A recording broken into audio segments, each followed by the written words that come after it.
వాతావరణ కాలుష్యం పేరుతో ఆర్టీసీ యాజమాన్యం ప్రైవేటు విద్యుత్ బస్సులను ప్రవేశపెట్టే యోచన చేస్తుందని RTC staff and workers federation Visakha division committee జిల్లా ప్రధాన కార్యదర్శి ఏ సీతాలక్ష్మి ఆరోపించారు. విశాఖ సిఐటియు కార్యాలయంలో ఆమె మీడియా సమావేశంలో మాట్లాడారు. పీఎంఏ బస్ పథకం ద్వారా రాష్ట్రంలో 11 నగరాలలో 750 విద్యుత్ బస్సులు ప్రవేశపెట్టనున్నారని, దీని ద్వారా కార్పొరేట్ సంస్థలకు లబ్ధి చేకూరుతుందని అన్నారు. 46,000 పర్మనెంట్ ఉద్యోగుల భవిష్యత్తు ప్రశ్నార్థకం అవుతుందని ఆందోళన వ్యక్తం చేశారు.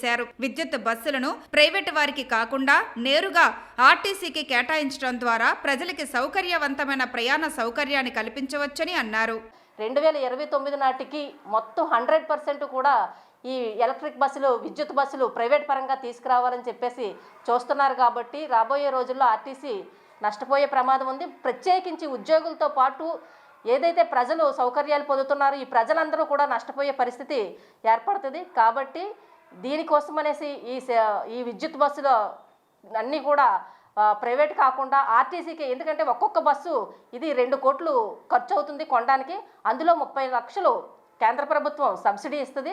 ఆ సబ్సిడీ ఏదో ఆర్టీసీకే ఇస్తే ఈ విద్యుత్ బస్సుల నిర్వహణ అనేది మొత్తం ఆర్టీసీకే కానీ కేటాయించినట్లయితే రాబోయే రోజుల్లో సంస్థ మరింత పురోగతికి అర్థం ఉంటుంది.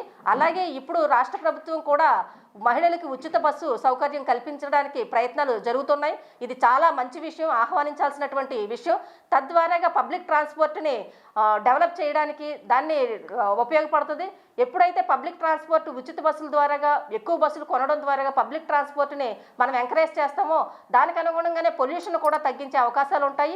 అలాగే కొత్త బస్సులు రావడం వల్ల ఆర్టీసీగా నేరుగా ఆర్టీసీకి కొత్త బస్సులు కానీ ఇచ్చినట్లయితే కనుక నిరుద్యోగ రేటు, ఇప్పుడు ఎంప్లాయీస్ అందరూ కూడా రిటైర్ అయ్యే పరిస్థితులు ఉన్నాయి. కాబట్టి భవిష్యత్తులో సామాజిక తరగతులకు కానీ లేదు అంటే రిక్రూట్మెంట్ కానీ ఉపాధి కల్పించడానికి కూడా ఇది ఉపయోగపడుతుంది. కాబట్టి ఏదైతే విద్యుత్ బస్సులు 750 రాబోతున్నాయో అలాగే భవిష్యత్తులో రాబోయే విద్యుత్ బస్సులు కూడా నేరుగా ఆర్టీసీకే కేటాయించాలని చెప్పేసి మేము రాష్ట్ర ప్రభుత్వాన్ని విజ్ఞప్తి చేస్తున్నాము. దీనికోసమై విజయవాడలో 7వ తారీఖు, ఈ నెల 7వ తారీఖున ఆర్టీసీ హౌస్లో జరుగుతున్నటువంటి సెమినార్ని మొత్తం అందరూ కూడా కార్మికులు అలాగే ప్రజలు కూడా పాల్గొని జయప్రదం చేయాల్సిందిగా విజ్ఞప్తి చేస్తున్నాము.